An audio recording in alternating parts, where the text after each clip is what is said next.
Hello, kings and queens. Welcome to yet another episode of The Royal Corner. I hope you've been enjoying the podcast episodes that I've put out so far, and you've been learning a lot and gaining a lot of inspiration.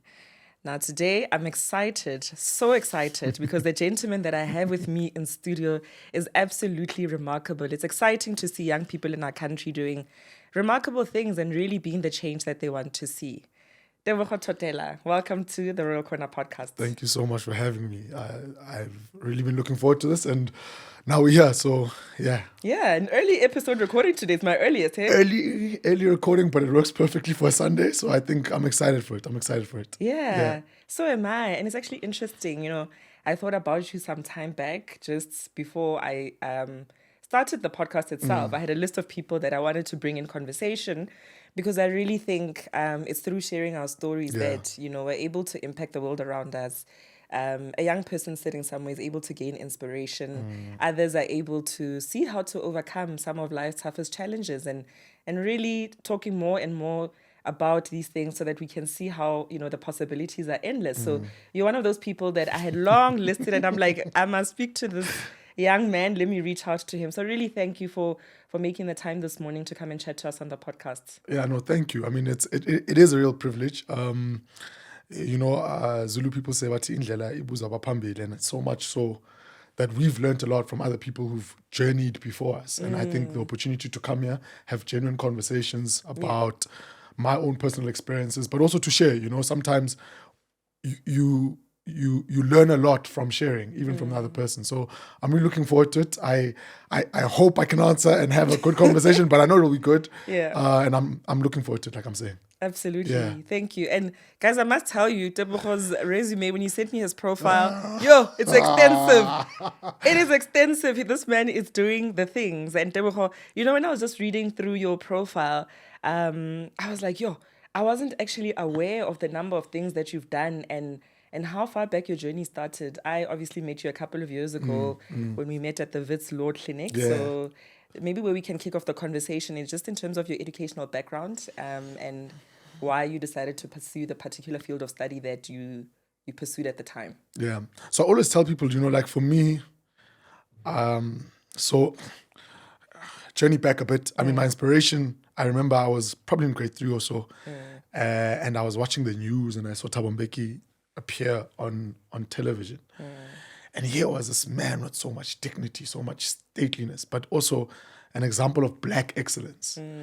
And I remember just casually saying, I want to be like that guy, And at that stage, it was a joke, but I think I was planting a seed, right? And so I remember that he had studied economics, right? So in the back of my mind at that point, I had known that at the heart of it is that I do see myself serving South Africa one day in whatever capacity the Lord deems fit. And if I was to serve, and in particular if I was going to go into public service, I'd always said, what are the qualifications that I think a good public servant or at that stage, I saw myself as a political activist, aka politician, but I don't like that word, so political activist in that terrain. And I then said that there are two qualifications that I think are important. If you want to build a country, you need to know the economy. So I did my BCom, where I majored in some commercial subjects.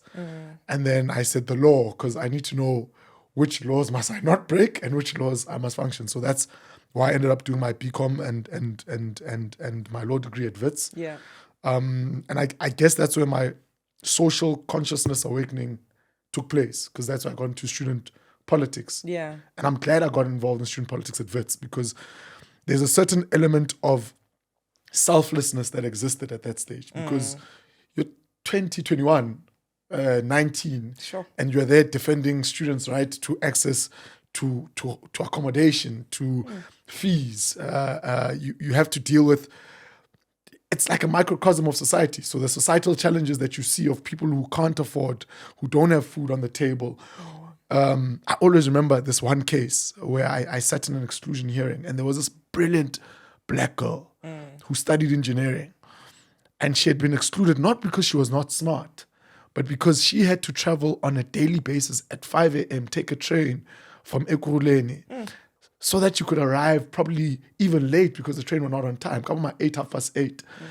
And then she would have to do labs and all of those things. And you could see that this girl in a different condition, if she had access to funding, if she had accommodation, she would excel. And so those are the kind of things that from a young age teach you about service. And so by the time I entered public service and the qualifications I had, I'd gotten that background experience. And I don't take those moments for granted because they've to a large extent defined what I believe in. You know, there's a young saying that says we may not be able to change all the world's problems, but we'll certainly die having tried. And I think that's the mantra that I try to live by. Sure. Because it is a pretty selfless job, right? When you're, especially in public service. It is, and it's so easy to either be selfless or it can be very selfish, you know? Ooh. Because there are those who then use public service for their own intent. Yeah. Who use the access to resources, use the access to things instead of doing it for society, where you do it for yourself. So it becomes sad because it really does blemish a lot of the good public servants, the ones who believe that there's enough for all of us. Let's get the job done. And yeah, it becomes a catch-22 a bit. Yeah, sure. So, I mean, it started that far back for you, just in terms of... It did. President Thabo Mbeki. Man, imagine, grade 3, you said. Grade 3. Also, it was primary school. I can't remember the exact year, but I remember looking at him and I was like, yo, what a G. Wow. Wow. And is this something that you spoke to your parents about to say, look, I'm inspired by this man and actually I want to just find out a bit more and pursue the kind of career where it could place me where he's at? It was so interesting because so I'd been blessed to have been in leadership positions from a very young age.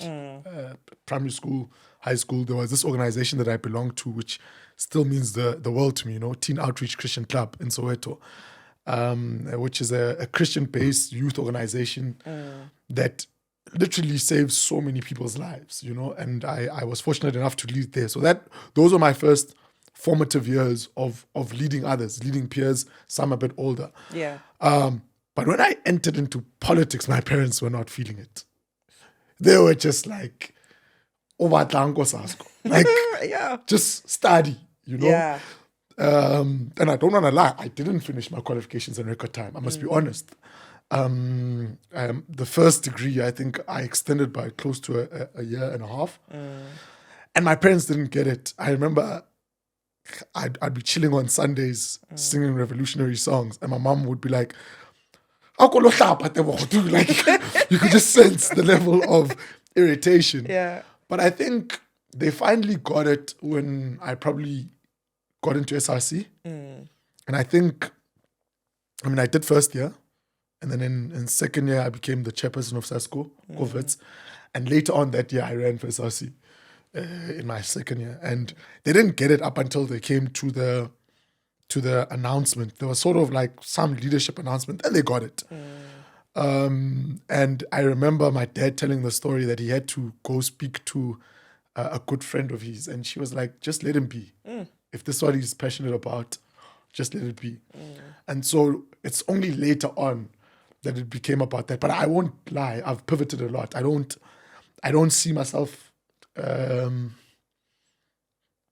being a politician. I don't aspire. I don't aspire to be a minister. I don't aspire to be an MEC.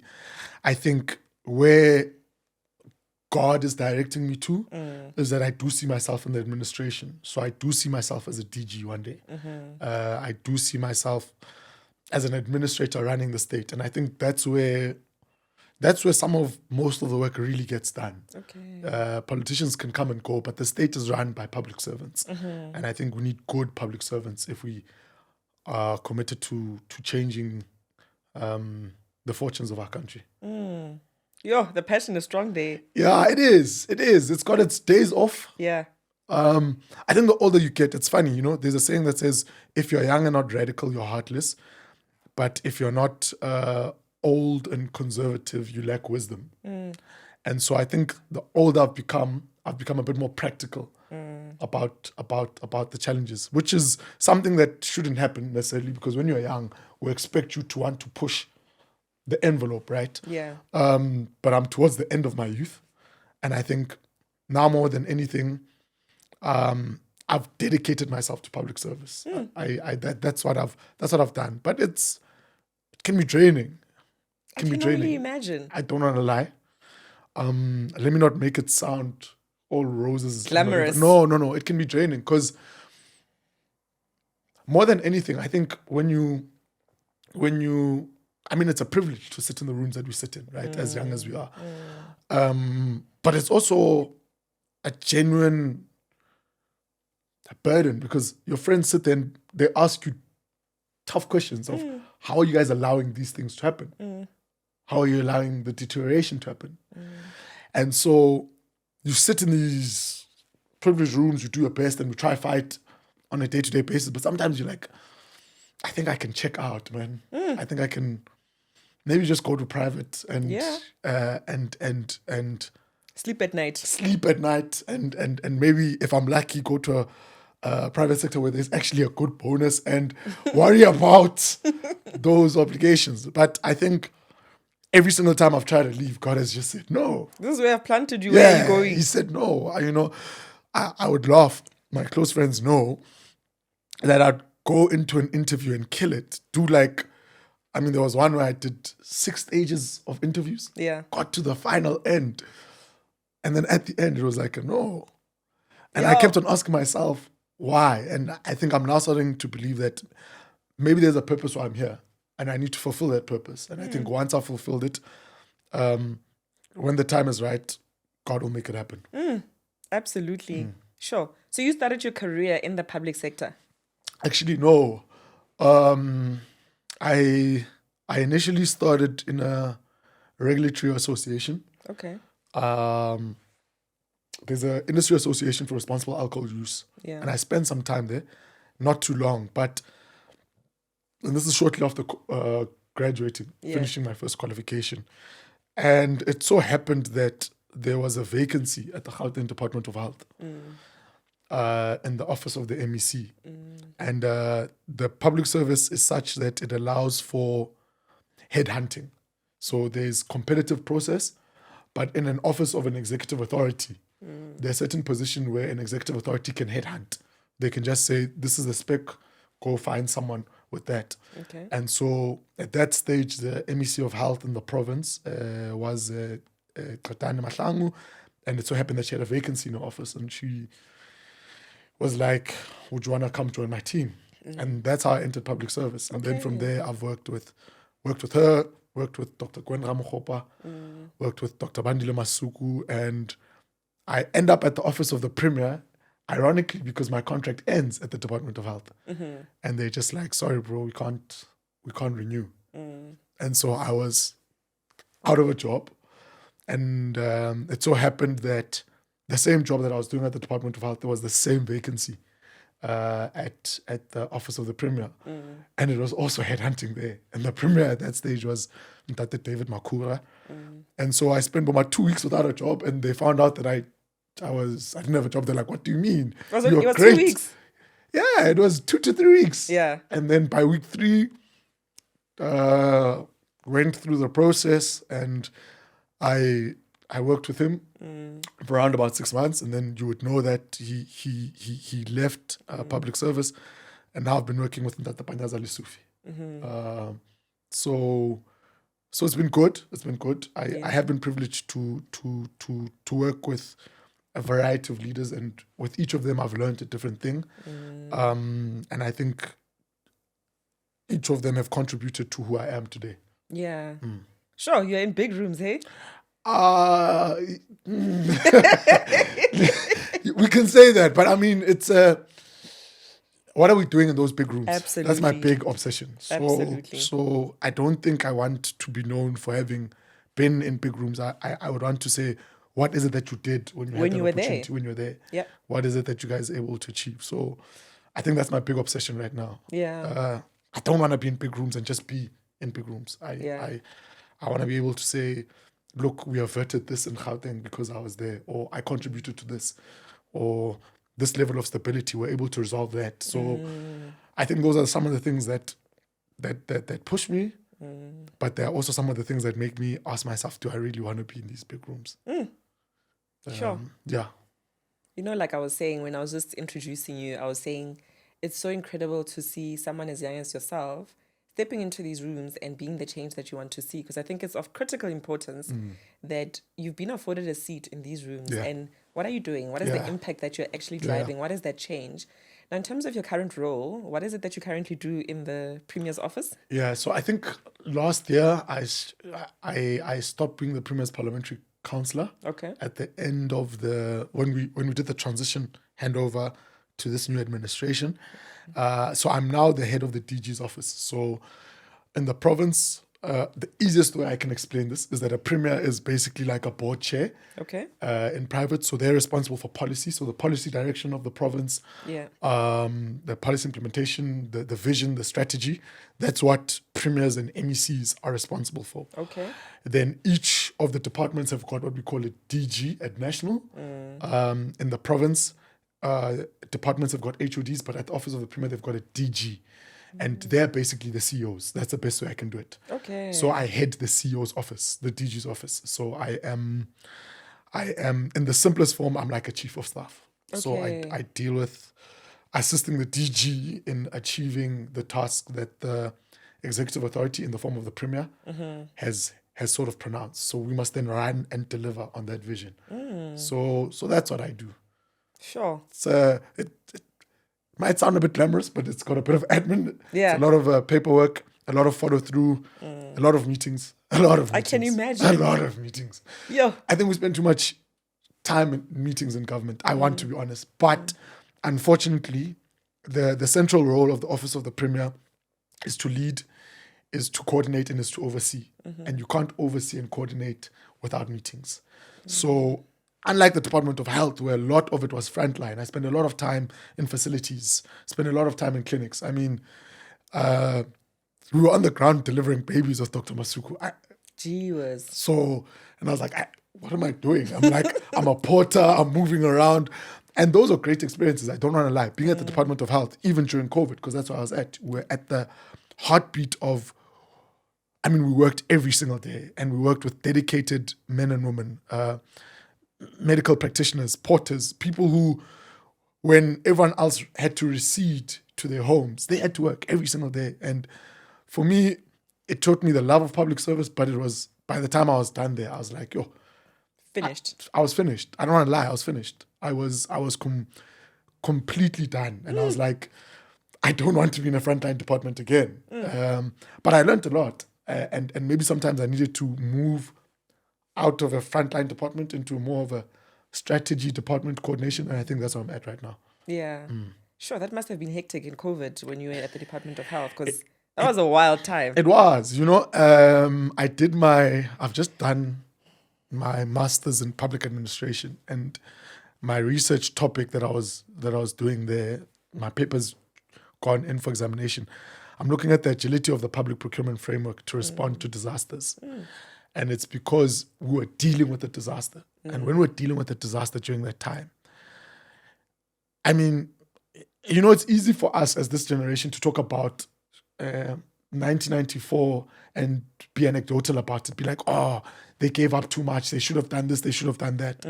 But when you're in the belly of the beast and you're dealing with something and you have to take difficult decisions about balancing saving lives and livelihoods, that's what COVID was. You'd sit in rooms, and maybe let me share a very difficult situation. I don't know if you guys remember during COVID when you saw the provincial government opening up graves. Yeah. And people were like, how dare they? Yeah. Like, why are they planning for deaths? And so I was in the team that was thinking of that thing. And Gauteng, we were the hardest hit province. We were the hardest hit from population, from patient numbers. And we'd done really well in those early days to prepare. Our beds were prepared, our oxygens were prepared. But society started getting complacent. You'd go onto social media and you'd see people doing house parties. You'd go onto things and you'd see people partying in tunnels and all of those things. And you would, on a daily basis, be with health professionals who were tired, nurses and doctors, who just couldn't anymore, And I think people didn't understand that we could get to an Italy where people were dying. We could get to a Europe where people were dying. And one of the things that we had to conceptualize was, how do we awaken people to the reality that although we are doing well as a country and as a province, please don't be complacent. There are health workers, there are parents and all of that. And we had to show them the full life cycle, that as prepared as we are for hospital beds, for oxygen, we also must prepare for, if you guys do not behave, that Grave is waiting for grave you. is waiting. And it wasn't an easy decision to do. And we were insulted. But at that moment, we believed that we needed to shock society to say, please, guys, don't become complacent. We are fighting this battle. We are doing well with COVID. And we are saving lives. But we are seeing you relaxing. We are seeing you believing that you don't have to worry. And of course, we had to apologize. And the MEC did go out and apologize to explain that.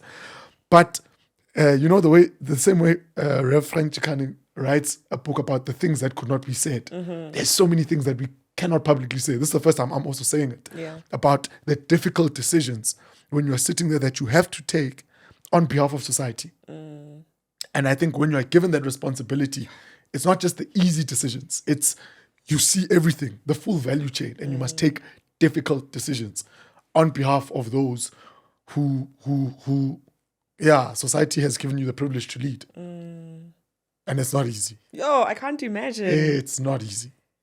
Yo, going to sleep at night, what is that like? Like when you are in spaces like that, where you know that the decisions that are being made are directly going to impact people's lives. I think, so it is a heavy burden. I don't want to lie, but if you do the right thing, and I think that's what has given me the ability to sleep. If you may not always make the right decisions, but if your conscience is clear that the reasons why you took those decisions were good, then you're able to sleep. Along the way, you'll make mistakes. This example that I'm giving you, a lot of people said that was a mistake to us. They said, you guys were reckless, you guys, but the intentions behind it were pure. Yeah. And I think for me, for as long as on a daily basis, you endeavor to serve, you endeavor to do the best you can. I always think of health professionals in some of our facilities. Yeah. I think the years that I spent at health, I sympathize a bit more with them, because you would meet facility managers at a public clinic who are doing their best with limited resources. And that's why I detested any levels of corruption, because you are effectively stealing from the people. That's you are the reason why a doctor, a nurse, a porter does not have the necessary medication. You're the reason why a particular facility is not built in time, and because it's not built in time, it's got a ripple effect for the society and the community that's there. When we take years to build a clinic, the impact that has got for that community. So you are the reason why people are dying, and you might not see it because at that stage, but I think when you have that level of consciousness that says to you that every little cent or every decision you take must be for the interest of the people, that's what helps you to realize that. And there really is enough for all of us. I don't think we've got a money problem in South Africa. I don't. Wow. I don't. No. I think, and I say this because in currently in public service, the fiscus is very, very, very limited. If you had seen what the Minister of Finance, it was not easy to run that budget. But I do think there are elements where we could limit wastage. There are elements where we could better efficiency. There are better elements where the use of technology could get us even further. We can do more with less. And I think we need to be innovative. We need to look and say, what are the things that we can do? I'm not saying we've got huge levels of money. No, money is limited. But I do get a sense that there's also lots of wastage. And if we could work on those things, we could get further as a country. Sure. And the corruption piece, because you spoke about... Yeah, no, it's there. It's there. We mustn't pretend as if it's not there. You look at reports by the public protector, you look at reports by the PSC, you look at our own internal reports. One of the things that we're doing in Gauteng, and started under Premier Makura and now Premier Panyaza Lesufi, they're doing lifestyle audits on all MECs. So all MECs in Gauteng have had to undergo lifestyle audits, where the SIU goes and investigates them. They ask for their 3-month back statement. They've done so with all heads of departments, so all HODs and all DGs.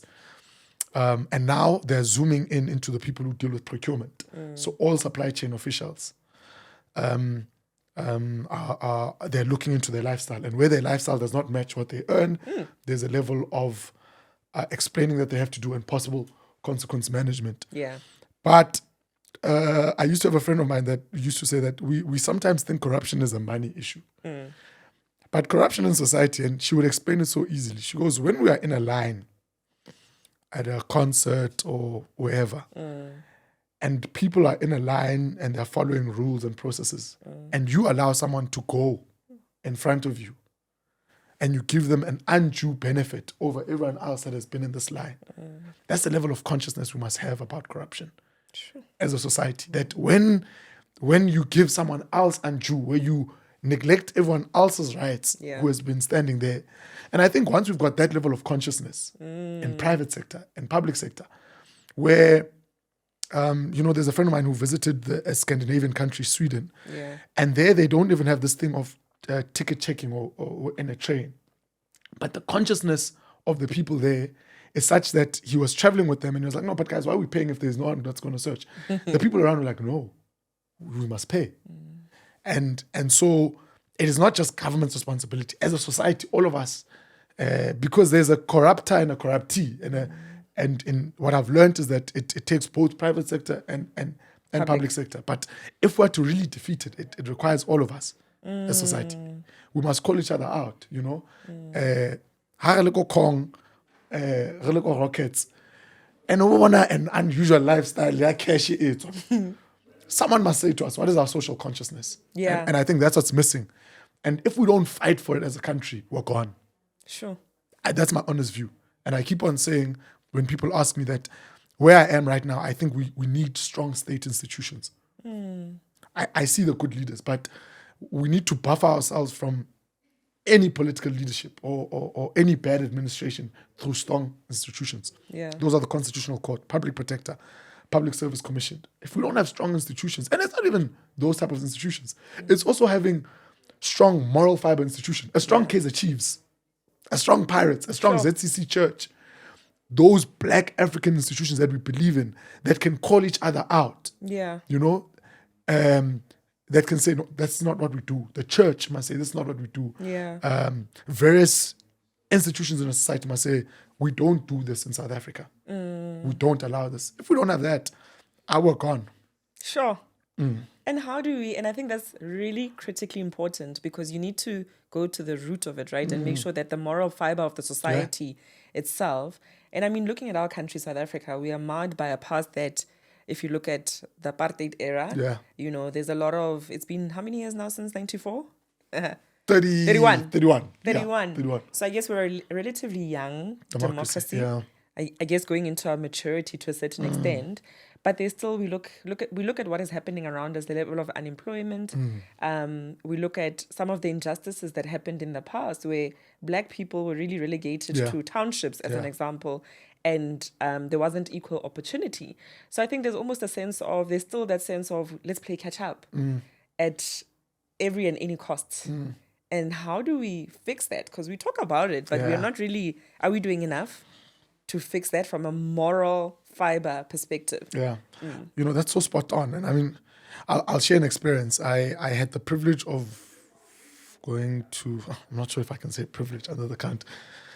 So I got a chance to visit the US in 20, let me say it was a privilege, because most people don't have an opportunity for that. So in 2013, I got a chance to visit the US, and then in 2023, I visited the US for an extended period. And in 2025, I visited China. Yeah.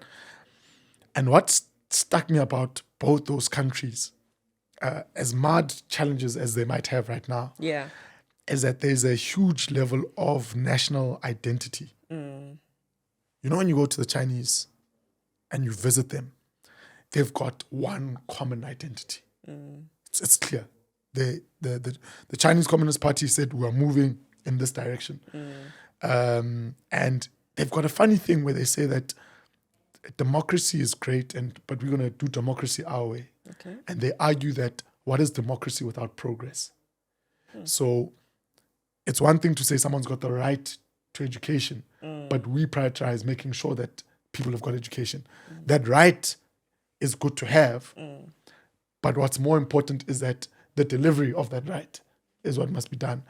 And so I get a sense that where we are not doing well as a country is that we, besides when the rugby wins or when Bafana Bafana wins or when the cricket wins, where we have a moment and semblance of a 2010 FIFA World Cup, we're all united under one thing. We lack a national identity.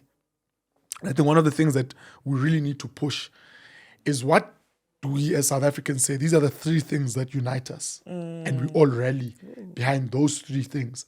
And anyone who deviates from those three things is called out. And our inability to do that, black, white, Indian, colored, male, female, non-binary, whatever, you know, our inability to have that national identity is what will make us be flimsy and move towards the direction. And I think we really need to develop that. The things that we say are non-negotiables. Because if you ask us what defines us as Mzansi, besides Amapiano, maybe. Rainbow Nation. You know, I get we say Rainbow Nation. But is it there? Is it tangible? Can we feel it? I mean, have we really done with the scars?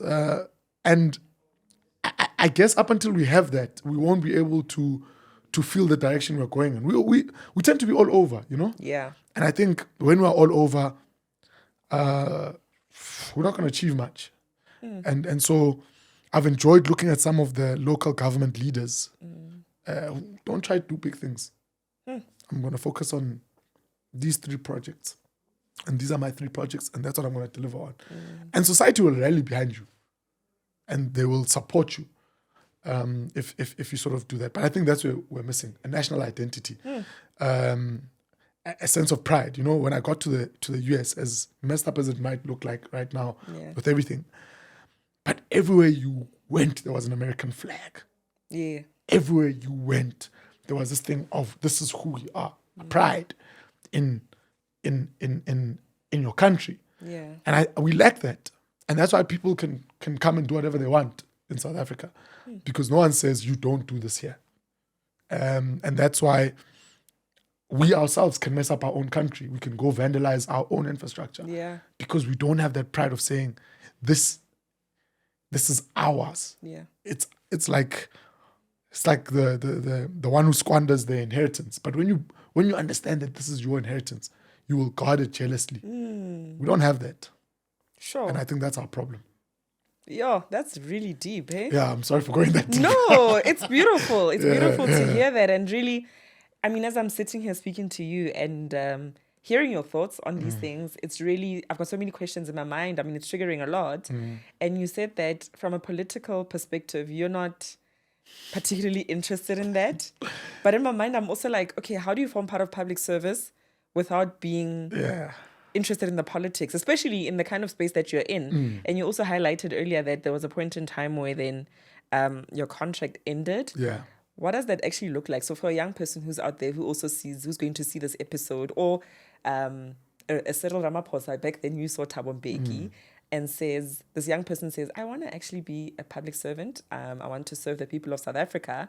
And based on Tebogo's conversation, there are a few things that I would want to get involved in when I'm there, so that, you know, as part of also helping with forming our national identity and all of these things, practically, you were able to do a little bit of research to say a little bit of economics, and then let me do the law, and then it'll put me in a certain space. So for a young person out there who may be interested in pursuing a similar journey, what are the things that they need to be aware of? One, in terms of then, because you spoke about also headhunting and how you got to certain spaces. Yeah. So I'll be fair. I mean, I didn't have a normal trajectory. Let me be honest, because in public service, a lot of the colleagues go in through a competitive process. The post that I'm in now, for instance, as head of the DG's office, was a competitive process. It was advertised. I competed with everyone who did that. And that's how I got the job. The previous ones was headhunting, which to some extent one might say, if you're headhunted, you had an easier process. And I'll concede to that. And I think it's important that I concede to that. Because it is permissible in the public service, and that's why the public service has got the two categories that it sort of does. But to a young person, I'd probably say, so I'll start off by saying my biggest critique of public service is that we don't go out and deliberately seek talent. Really? No. And it always used to be my fight, even when I joined public sector. I came from a LLB background, Yeah. and I used to argue that the big 5 law firms would come and do a exhibition at Wits. They would do VAC work and look for young people, and they would already identify the best in relation to marks. And you almost knew, if you're like one of the top law students who had some leadership experience, all of that, that by the time I finish and I'm qualified, I'm going to one of these big 5s. And I would say to public service, we don't do that. And maybe it's because we've got guaranteed people who want to come. But I do get a sense that we must be a bit more proactive about targeting talent. Yeah. And targeting young talent. I mean, that used to be my fight. When I was at health, I'd be like, oh, but I want to love it. They are old. Yeah, I can imagine. Right? Yeah. And yes, we need a balance. I'll accept that. We need a balance of experience. But I do think that we can be a bit more deliberate about going out and seeking people who want to be in public service. We could create programs that say, and we do have them. I must be honest, we do have internships that we sort of do. But I'm saying before internships, before pre-qualification, what is the underlying things? And how do we use interns more meaningfully? They can't be paper pushers. They can't be there to photocopy. They can't be. What skills are we sort of doing? So there's a lot of work that the National School of Government is doing about professionalizing the public service, where they're looking at changing those elements. And I think once those works gets done, we might see a lot of young people who are passionate about public service coming in. My advice: you can study public administration. But I would probably say, when you come to public service, what skill are you going to bring? So go for the qualifications that give you a skill. Go do a course in policy, or go do a qualification in economics. Go do a course in law. Go do that. Because my argument had always been, I can't arrive and say, and I'm not devaluing the qualification of public administration. My master's right now, I went back and I said, I don't have a public administration qualification. Yeah. So I'm going to do it at master's level. But I think because I came in with a legal degree, or I came in with an economic degree, or I came in with a policy degree, all of those, I think it gives you a little bit of a niche as you arrive. Yeah. So you're not a generalist, which there's nothing wrong with it. You can be a generalist and arrive with a public administration degree. But even if you do arrive, I would encourage you, go look for a qualification that allows you to be a specialist in something. Yeah. Specialize in law, economics, specialize, so that you can niche your qualification and be able to say, I'm going to work in this field. And you can end up working in public service and health because you've got a medical degree, right? Because you've specialized in something. And government gives you that opportunity where you can go specialize in agriculture, and you then go into public service as a specialist rather than a generalist. A generalist. Yeah. Okay. And how easy is it for someone maybe that's already started their career in the private sector and actually realize that my calling is to go and serve the people in the public sector? How easy is it to pivot? I mean, and I suppose maybe I'm asking that question based on the people that you've seen around you, maybe being able to do that. I've seen some be able to do it. I think the difficulty is just the culture shock. Okay. And I think the culture shock is that government is very regulated. Because you're spending public money, it's very regulated and it's very bureaucratic. And so even though we talk about easing things, a simple travel submission that I do for my unit has got to be a memo. It's not just it's a memo, a written memo motivating for this. It must go to the branch head, CFO. So I think a lot of people struggle with and that's why my master's paper was focused on the agility of the public procurement framework. How can we make it more agile? But I guess in all things, the public service is also vast. So we've got state-owned entities, we've got agencies that operate like private sector.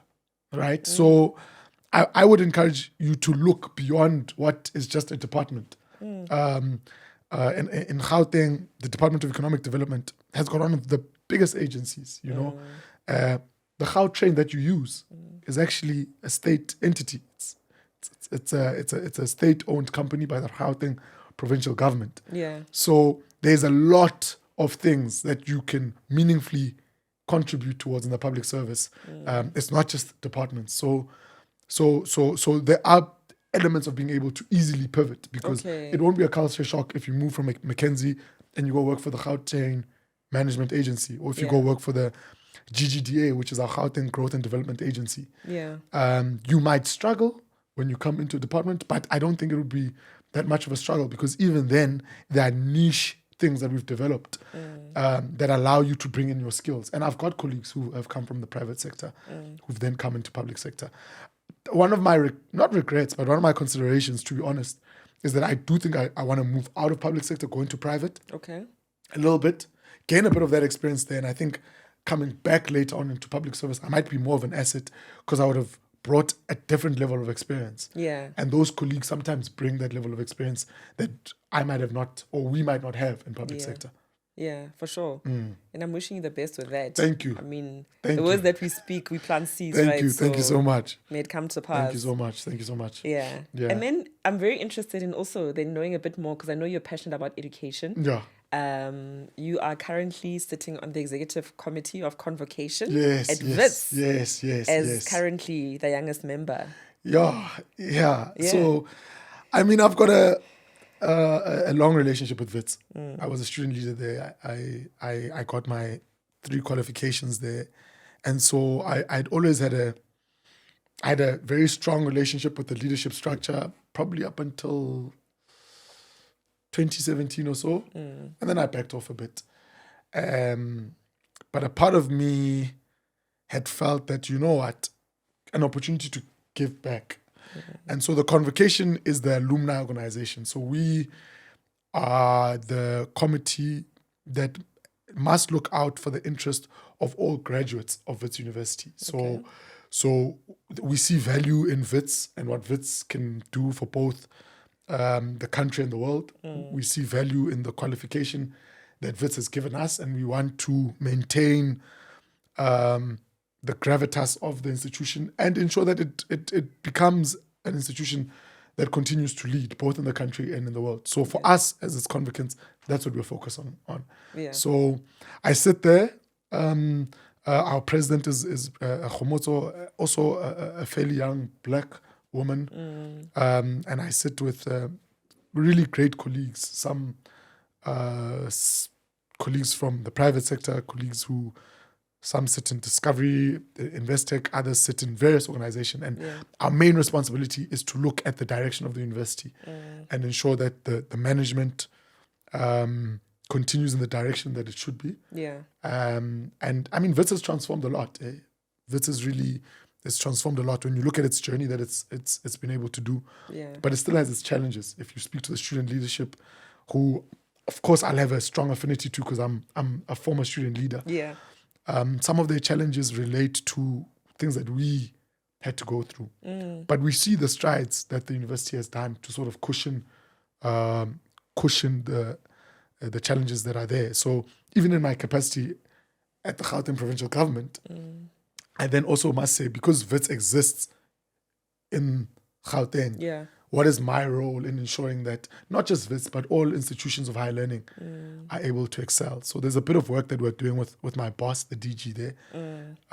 But it's a great privilege. I always say an opportunity to serve, one should not take it for granted. It is a 3-year term. And I do hope beyond just being there for the graduation ceremony, we'll do some meaningful work. And we are trying. We've done some master classes under the leadership of the president. And now we're trying to see what are the other things we can do that can meaningfully impact the current generation who will one day be graduates of Wits and they'll form part of this committee. Yeah. Sure. Wow, man. You are doing really great things. And I think in the education space specifically, it's such an important space to make sure that, I guess I may not know the detail behind some of the things that you guys are addressing, but with that overview, I think even with your role that you do now, they marry so well together to make sure that you continue to carry that baton forward. They do, and it's like it's both a blessing, but I always believe we can do more. Like, so one of the big issues that you would have heard the Premier talking about is about, for example, the CBD revitalization. That the Joburg CBD is not in a good condition, and therefore we must really intervene and see how we help as the provincial government and on the basic things of safety, right? And so those are intrinsically linked to issues that involve higher education, because when a student is unable to walk around with their laptop from their off-campus res or private accommodation, it's got a direct bearing on their student success. Yeah. So there's a lot of work that we then try to do in that instance. Funny enough, the things like medical qualifications. Yeah. Medical students train in government facilities. So that relationship will always be there, unfortunately, if I work for the provincial government. And it's about, as a graduate of Wits who now works in the provincial government, and when you know the challenges of that institution, what is the role that you can sort of try to do, not in a biased way, not in a declaration of conflict way, but in my day-to-day work where we ought to be doing this in any event. Yes. For all institutions of higher learning, not just universities, TVETs and all of that. Yeah. How do we work for the society? So it's been good to merge them. Sometimes it interfaces, sometimes it doesn't. But I enjoy that. I do. Yeah. Listen, your passion is very clear. Oh, thanks. I mean, in this conversation, you I think in your responses, you've exhibited a lot of passion, commitment, and excellence, really, especially when I was looking at your profile. On the lighter side of things, as we wrap up our conversation, I'd just like to know, outside of these things and serving, because you are serving on the Executive Committee of Convocation and also serving in your role in the Gauteng provincial government, what do you do for downtime? What do I do for downtime? Yeah. We're older now. Our backs are sore, and and so. But I've been fortunate. I've got a great circle of friends.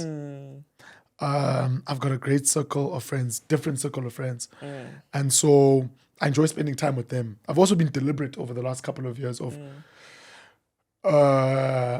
not being there for everyone, but trying to, instead of quantity of friendships, the quality of friendships. So I've focused a lot of showing up for my immediate, because I try to do everything. I try. I mean, there would be days when I'd attend like 3 events, this wedding here, just so that you can be Mr. Show Off for everyone. But I think it gets to a point where you must be able to say that, look, it's the quality of time that you spent. I'll never forget, there was one Christmas where a couple of years ago, and I arrived after my siblings. I've got 3 older brothers who are married, and I arrived. As I got there, my nieces and nephews were like, "Oh, hey, how are you doing?" Okay. And after now, they're like, "Oh, you're about to leave." I'm like, "What do you mean I'm about to leave?" And then my brothers asked, "Oh, are you about to leave?" I'm like, "What is..." And then my parents are like, "Oh, you're still here? You're not about..." And I was like, that's the type of person I'd become for even my family. Sure. That a 10-year-old can believe that I'm never there. Oh, man. And it shook me. I was like, nah, this can't be me. Yeah. So commit to, when you're there, be present. And so I think I am as a result of the community of people that I've kept around me. And that's what I do for downtime. I'm not done with school, so I do have a bit of downtime. So I'm just waiting for the results. But I think I spend time with friends, family. I go to church. I Netflix and chill. Yeah. So those are the things that I do, and I think I'm grateful for that. Yeah. And do you have time for fitness at all in your very busy schedule? I'm trying to start. Yeah. I need to stop being lazy. Let me be honest. I really need to stop being lazy, because I'll go to gym 3 times a month. Yeah. I'll have one good week where I'm like, yeah, sure, I'm going, and I go Monday, Tuesday, Wednesday, and then work throws me off, and then I don't. But I'm planning on getting into it. Okay. Yeah, I'm sure you've seen that post of, I've been saying I'm going to gym since January. So I think I'm that this year, but it'll get better. It'll get better. Yeah. Especially, I mean, your youthful years are coming to an end. They're coming to an end. So, and this is the only body that we've got. Yeah, health as well. So the quicker I start, the better. Yeah. And the earlier you start, the better as well. So it's on the cards. It's on my to-do list. Okay, I'll hold you to it. When I check in with you Please, next, I'll be like, please. Denza, how's it going there? We let you mean that. No, I will. Yeah. I will. This has been such an incredible conversation. No, thank you. Really, thank you for honoring the invitation and coming to share with us. I think it's so refreshing to have a young person coming onto a platform like this and talking about what it's like to serve in the public sector, because I don't think we always get that insight. We see people that are sitting in positions such as yourself on TV and, with all the things that are happening in the background. But it was really, the intent of this conversation was really to show others that really you can be in the public sector and serve the people of South Africa as a young person. And actually, I think you're thriving and actually thrive. Thank you. So, but also thank you for this platform. You shouldn't take for granted this platform that you're doing and the work that you're doing. Like, these conversations are important, and that you created into a safe environment for us to have these conversations. Yeah. One does not take that for granted. So thank you. It's been a great joy. To be here, and I do wish you even greater success with these conversations that you have. Thank you so much. I receive. Thank you. And literally our episode, just by the way, fact, this is our 10th recording. So thank you congratulations, so much. Congratulations. It's so good to be number 10. Thanks. Exactly. Yeah. No, thanks. Fantastic. I really appreciate it. Thanks, Tebogo. Ladies and gents, there you have it. Such an incredible conversation with Tebogo. I hope you'll go out there and search for his name and see some of the cool stuff that he's doing. I'm inspired from this conversation. And really, I think whenever we think of public servants, I think there's often a negative connotation to say, we always complain about what it is that the government is doing or not doing. But to speak to this young gentleman who clearly is very passionate about creating the change and the impact that we want to see in our society has been incredibly refreshing. And I hope you've equally enjoyed the conversation. Thank you.